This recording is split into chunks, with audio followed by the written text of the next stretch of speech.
ఇప్పుడే అల్లు అర్జున్ గారు మాట్లాడడం అయితే విన్నాము. అలాగే ఆయన చాలా బాధపడుతున్నానని, 1500,00,00,000 సినిమా దాటినా సరే, నేను ఆ ఆనందాన్ని తీసుకోలేకపోతున్నాను. ఎందుకంటే, ప్రతి సినిమా స్టార్టింగ్ దగ్గర నుంచి ఎండింగ్ ఇప్పుడు 1500,00,00,000 కొట్టినంత వరకు ప్రతీదీ నాకు బాధే ఎక్కువైంది తప్ప, హ్యాపీనెస్ అనేది లేదు.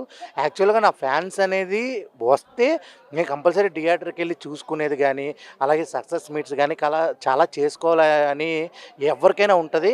కానీ నాకైతే అది లేదు. ఎందుకంటే ఒక అలాగే వాళ్ళ అబ్బాయి హాస్పిటల్‌లో ఉన్నారు. ఒక ఆవిడ చనిపోవడం వల్ల నాకు చాలా బాధాకరం అయితే ఉంది.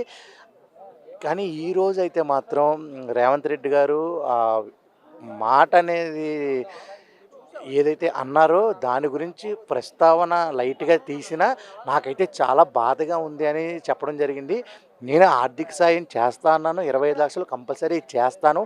అలాగే ఆ అబ్బాయికి ప్రతి పిన్ టు పిన్ 1 అవర్‌ని ప్రతి డేటా నాకొస్తది.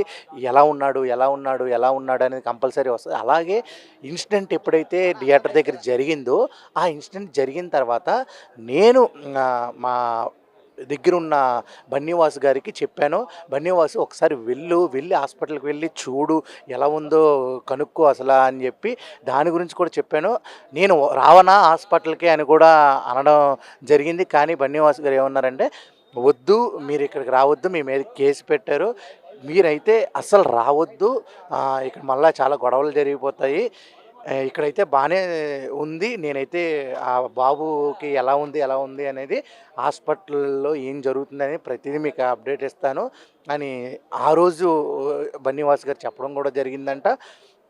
కానీ ఆ రేవతి గారు మరణం వార్తే ఈ సినిమాకి ఒక బ్యాడ్‌గా ఎళ్ళిపోయింది. సినిమా 1500,00,00,000 కొట్టినా సరే, ఆ ఆనందం అనేది లేకుండా పోయింది. సీఎం రేవంత్ రెడ్డి గారు ఈ ప్రస్తావన ఎందుకు చేశారు అనేది నిజంగా సినిమాకి ఎలా అయితే బాధ ఉంటదో, ఈ విషయంలో కూడా ఇక్కడ కూడా అదే బాధ అయితే మాత్రం కొనసాగుతుంది. ఆయన కళ్ళల్లో గానీ, వాళ్ళ నాన్నగారి కళ్ళల్లో గానీ చాలా అయితే బాధ అయితే ఉందన్నమాట. ఒక తెలుగు సినిమా స్థాయిని పెంచుదామని అనుకుంటుంటే తెలుగు వాళ్ళనే తొక్కేస్తున్నారు, మీరు తొక్కుదామని చూస్తున్నారు అని చెప్పి ఒక చిన్న కామెంట్ కూడా చేశారు.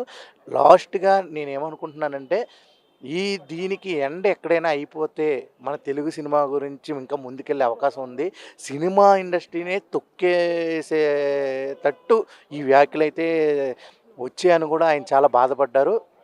ఆయన ఒకటే చెప్తున్నారు, నేను ఈ సినిమా సక్సెస్‌ని అయితే మాత్రం ఇంకా నేను తీసుకోలేదు. నా మనసైతే ఇంకా బాధగానే ఉంది. ప్రతి క్షణం నేను బాధపడుతూనే ఉన్నాను. ఎవరైతే ఆ రేవతి గారు, అలాగే వాళ్ళ అబ్బాయి హాస్పిటల్‌లో ఉన్నారో ఆ విషయం గురించి చాలా తల్లడిల్లిపోతున్నాను అని చెప్పి కంట్లో నీరు కూడా ఉండడం జరిగింది. నాకు నాకు కూడా చాలా బాధాకరం. ఎప్పుడైనా సరే, ఎవరైనా సరే అంటే హాస్పిటల్‌లో ఉన్నప్పుడు ఇక్కడికి పరామర్శించడానికి ఎందుకొచ్చారు అంటే, ఇండస్ట్రీలో అందరూ నాకు ఫ్రెండ్సు. వాళ్ళొచ్చారు. అక్కడికి ఎందుకెళ్ళలేదు అని రేవంత్ రెడ్డి గారు ఎందుకైతే అన్నారో అది నాకైతే అర్థం కాలేదు. కంపల్సరీ వెళ్ళాలి. వెళ్తే అక్కడ ఇంకా రచ్చ జరుగుద్దేమో అని ఇండస్ట్రీ నుంచి ఎవరు వెళ్ళలేదు అని చెప్పి ఒక కొంచెం ఆయన మాటల్లో కూడా రావడం జరిగింది.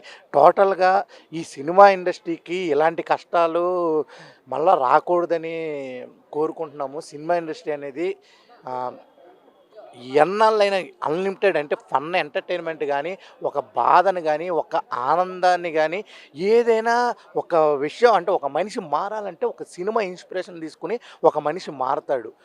అది ఎక్కడైనా సరే. చాలామంది ఫ్యాన్స్ ఎందుకొస్తారు? ఒక ఫ్యాన్‌గా ఎందుకవుతారు? ప్రతీదీ ఒక సినిమా ఇండస్ట్రీలో ఒక సినిమాని చూసి ఇన్‌స్పైర్ అయ్యేవాళ్ళు చాలా కోట్ల మందున్నారు. అలాంటి సినిమా ఇండస్ట్రీని తక్కువగా చేయకూడదు. సినిమా ఇండస్ట్రీని నిలబెట్టాలి కంపల్సరీ.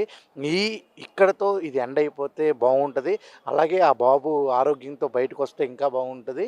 ఇంకా మరిన్ని తెలుగు సినిమాలు వరల్డ్ వైడ్ వెళ్ళాలని మనస్ఫూర్తిగా కోరుకుంటూ మీ ఆదిత్య.